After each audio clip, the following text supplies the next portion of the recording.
Hey guys, what's up? This is Don and welcome to a Cinema 4D tutorial. And today I'm going to be showing you how to model Bender the robot from Futurama. You can see I have loaded up a reference image into my front viewport, the one in the bottom right corner by default.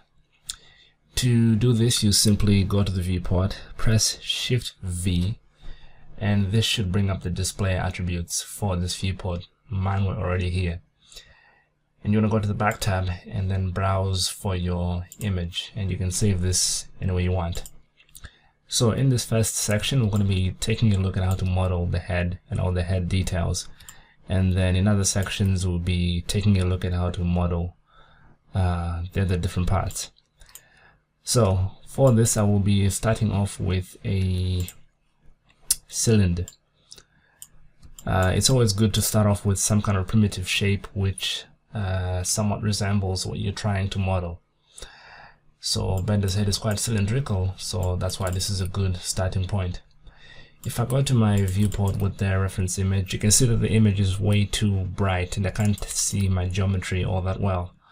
So if I press Shift V again to bring up the attributes of this viewport, I can go to the back tab, and then under transparency I can maybe set this to 90%, and that dims it. I can still see the outlines and the basic shape, but I can also now clearly see my geometry, which is exactly what I wanted. I'm also going to go to display and enable wireframe so I can see all of my mesh correctly. Next up, I'm just going to align the reference image with my geometry. I could move the geometry to align with the reference image, but it's always better to keep your geometry centered and then align your reference images to conform to that. So if I go to the offset X and offset Y, I can adjust the position of the reference image. I'm just going to go to the cylinder here. Go to the caps tab and enable a fillet with a radius of 45, so it's almost like a semisphere at the top and at the bottom. And I can resize this. I'm just trying to make it somewhat the same size as our cylinder. Try to get the top of the head to line up. I think I made that a little too small.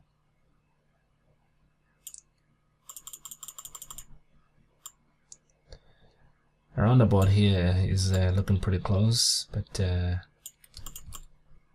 think I can make that a little larger, and then just pull it down or maybe up, and I think this is gonna work. Okay, I'm gonna go to the cylinder. I'll give it maybe just 4 segments on the cap, and then 16 rotational segments like this. Maybe we could crank this up to like 32, and then also crank this up to like 8 or something. You can always work with however many segments you want, although it may be a good idea to follow along as I'm doing, because some of the sections we'll go through with this may need you to follow exactly what I'm doing, but you could probably get along with whatever settings you want. Anyway, I'm going to go to the cylinder. Let's call it the head. And then I'll hit C. I'm going to go to point mode. And by the way, hitting C makes this into an editable object. That means I can then go into these different modes. We have polygon mode, where I can select all the different polygons like this, and just do what I want. I can manipulate them in any one of hundreds of ways. We can go to edge mode, which selects just the edges and lines, and we can also go to point mode, which selects points. It's pretty intuitive. Okay, let's go to rectangle selection up here, and we're gonna untick only select visible elements. What this will make sure is that whatever I select, it will select straight through to the other side, even though the side which I'm selecting is not visible directly, but it will go straight through to the other side. And I will remove this bottom section. Let's get these points and just bring them down to about here. I'm lining this up with the section where this starts to sort of bend down like this. So I'm lining it up with the left side. You can line it up with whatever you want. So that's the basic shape of the head. I can now go in and model the visor, the eyes, the mouth, and so on. Let's start with the visor. So if I get a rectangle, I'm gonna enable my other viewport just so you can see what's happening in the 3D perspective view. I'll set the width of this to roughly the same as the head, so 100, and a height half that, so this will be 50.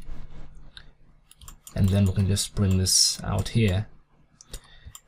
Let's enable rounding and then set this radius as high as possible, so you end up with this capsule looking spline. Kind of looks like the shape of a tablet, only a little bit thicker. Let's get another rectangle and give this a width of 3 and a height of 100, and this is going to be a thin rectangle. So we now want to convert these splines into 3D geometry. Rather not convert, but we want to generate some 3D geometry using these two splines. So if I go to the NURBS icon, I can get sweep NURBS with the thin rectangle above the wider and thicker rectangle. I can drop both of these into sweep NURBS, and that will generate some geometry. I'm gonna go to the main rectangle, which is creating the extrusion shape, and I will set this to a lesser width so that it fits within the cylinder's volume. Basically, I don't want it to be stepping outside.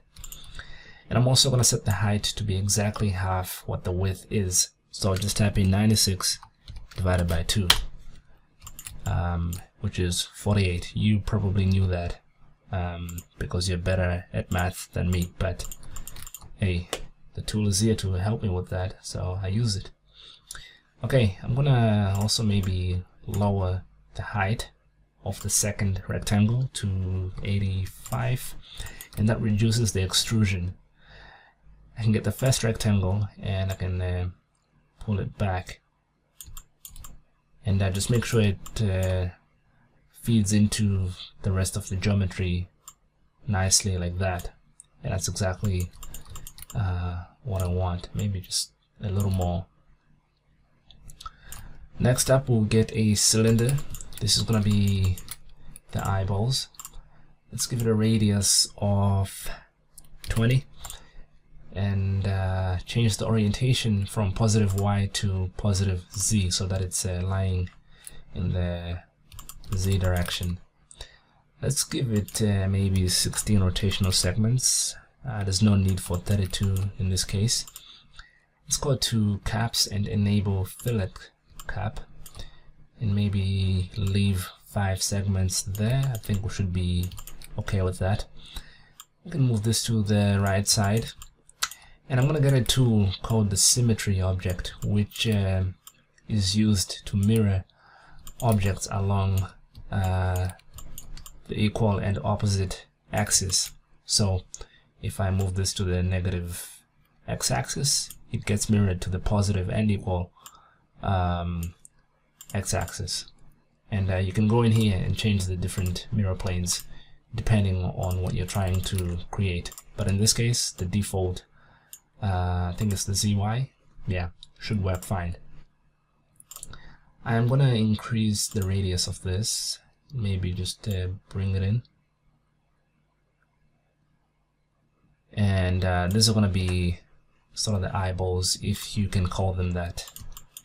I mean, the robot doesn't have human anatomy, so these are more like bulbs or something, because I'm pretty sure there's episodes of Futurama where this gonna light up the room or something. yeah, it's a bending unit. You can call it whatever you want.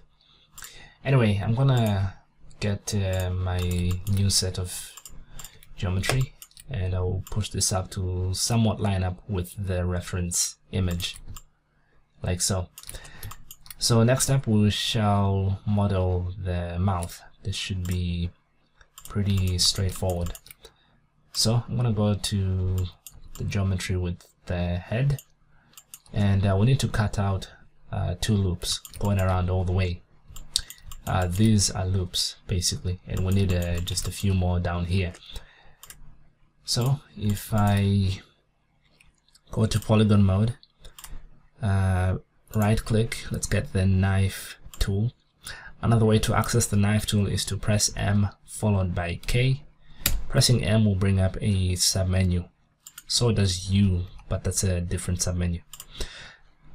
Okay, and here we're just gonna make a cut roughly about here, pretty close to the eyes, maybe a little further down, and then equidistant from this line to the visor. We want to do the same from this line to the new cut.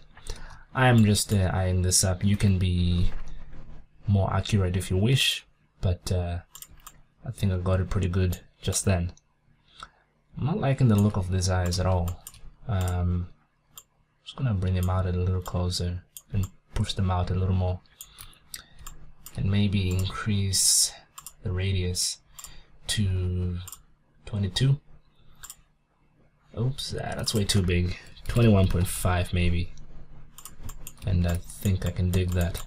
Okay, back to the head. I'm gonna select a number of polygons starting from the center. And again, I'm completely eyeing this up. It's probably a good idea to go into one of the orthographic views, such as the front view, which we've been using up until now, to make sure that you are dead centered. You don't want a mouth which is more on one side than the other. That will look kind of silly. But anyway, with this set of polygons selected, I'm gonna hold Control and grab the Z-axis and just move it back. Holding Control and grabbing any axis will extrude whatever polygons you have or whatever lines you have in that direction. I think it's a faster way to extrude, especially if you like using your shortcuts. Alternatively, you can right click, extrude, and this does allow you to enter more precise values, but I think just eyeing this up, I'm gonna be fine. Okay, I think we're good there. Let's leave it like that for now, and let's make that antenna at the top. So for this, I'm gonna start off with a sphere. Let's change the type from standard to hemisphere, and I'm gonna change the radius down, way down. We can maybe match it up with our reference image. This is gonna be the first section of the head here. And we're just doing some hard surface modeling, so maybe I'll dedicate another section to basically joining all of these different meshes together. But for now, I'm just gonna use some hard surface modeling techniques where the geometry may not necessarily be optimized, but from the outside this would look just fine like this. But if you had intention of maybe putting this model into a game or maybe rigging it, you would probably want to go ahead and then join up all the geometry correctly, but I don't think I will be going that far. So let's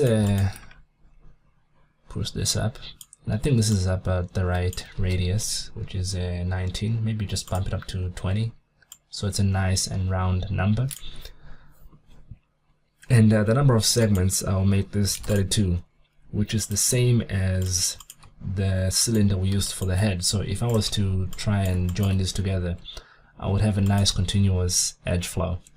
So it's always a good idea when you can to try and match up the number of segments you have in all the different sections of your meshes. Right, I'm gonna hit C on this sphere to make it into an editable object.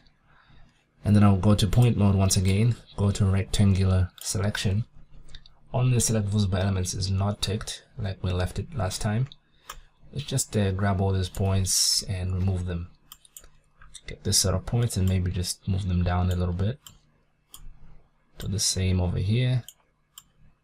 In fact, just get the whole thing and just push it down. Maybe just a little up. Just make sure it doesn't stick out. That's the most important thing for now. Next up, we want to create that sort of little antennae rod which goes all the way up to the top. So for this I shall get a cone, not a cylinder, a cone, and you'll see why in a moment. The height segments, we can just drop that to 0 or 1. It's always good to have a minimum of 1 segment. Rotation segments, we'll match it up to the rest. Let's give it 32. Top radius, I'm going to go for 3.5 and a bottom radius of just 5 and a height of maybe just 50.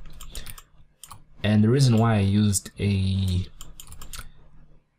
cone instead of a cylinder is because the shape on the reference image tapers off as you get closer to the top. And with a cylinder you can do that, and go into editing mode, scale down the size of the ring at the top and whatnot. But with a cone object, you can actually have an independent bottom radius and a top radius whilst this is still a parametric object, so we don't have to bake in anything until we're happy. And you may find at times that's a good idea to try and always utilize these primitives as efficiently as possible. So I'm just adjusting the position of this. Around about here looks pretty good to me. I'm just gonna leave it like that, and if I select that, the sphere and the head, you can see that the edge flow is nice and continuous. Let's get a sphere. I'm gonna give this a radius of just 5 maybe. That's definitely way too small. If we check it up against our reference image, you can see what I'm talking about. So maybe a radius of 7.5, which seems a little large, but certainly better than the 5. So let's just go for 7 and position this roughly in the correct position, and of course 32 segments. In the practice tutorial sections, I was actually using 16 segments top to bottom, and that did work, but it was a little jagged in some areas, so that's why I just decided to bump it up to 32 when I recorded the tutorial. Okay, so we're looking pretty good. We can maybe start to add a little bit more of those smaller details, such as the eyes and also the teeth, because if you see here we have this checkered pattern for the teeth.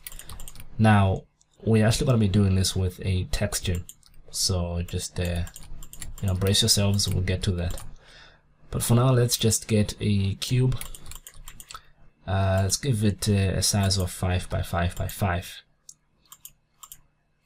Okay, just let's bring it out here, and I want this to be directly in the middle of one of the cylinders, or the one on the right. There is actually only one cylinder, the other is just an instance.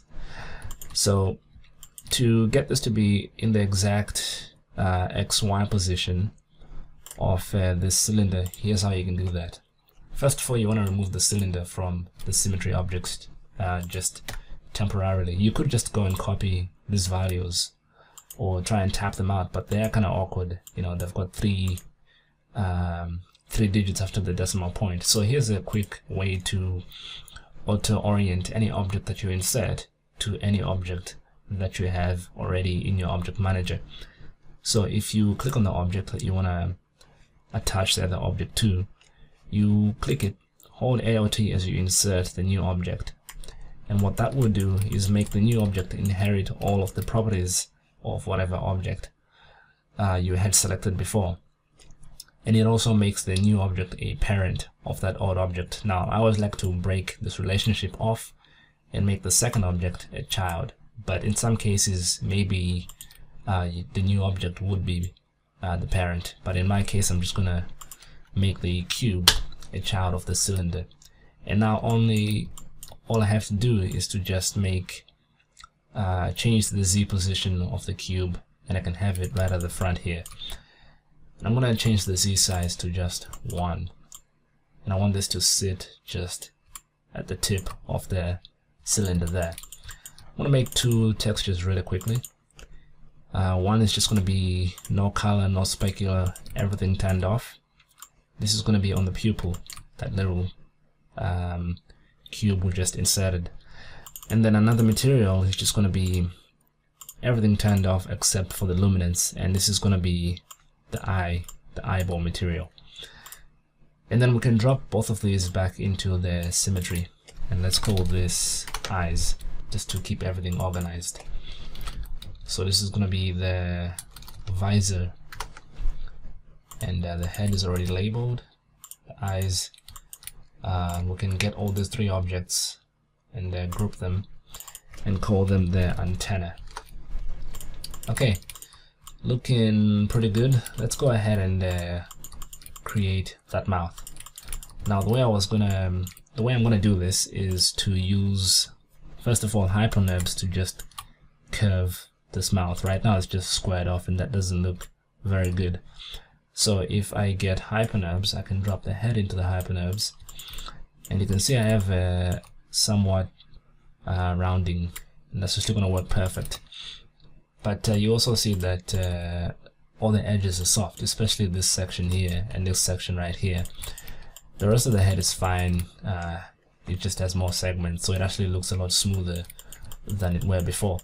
So how do we fix this? Well, if we first of all just shut off the hypernerbs, let's go to geometry and go to edge mode, and then I'm going to press U. This is the other sub menu, and I'll press L to select loop selection. So if you just take a minute to read what's on the sub menu, it may help to speed up your workflow in the future. I happen to know that loop selection is one of the tools that I can grab from this sub menu. So U followed by L really quickly will give that to me. And I'm going to select this loop going around the mouth, and then the other loop adjacent but more extruded inward. And here I will then re-enable hypernerbs, and we're going to add some weight to those loops. We want to limit the effect of hypernerbs just in this section. So here's how we do it. If you hold period on your keyboard, you can start dragging to the right, and when you do that, you're adding weight to whatever points, edges, or polygons that you may have selected at that moment. I'm going to leave this like this for now, because I think that's pretty good. Maybe it's a little too maybe it's not soft enough here. This could do with being a little wider and having these angles much wider, but I think I'll leave that till the end to make corrections and adjustments, and I don't think this looks too bad anyway. Okay, I'm gonna shut this off. And by the way, this is only happening because I have so many segments. If I had 16 segments like I did in the practice run, this looked fine. These were about twice the radius. But we can deal with this later down the line. It's not a big problem at all. I'm going to enable my Growth Shading Lines shading method.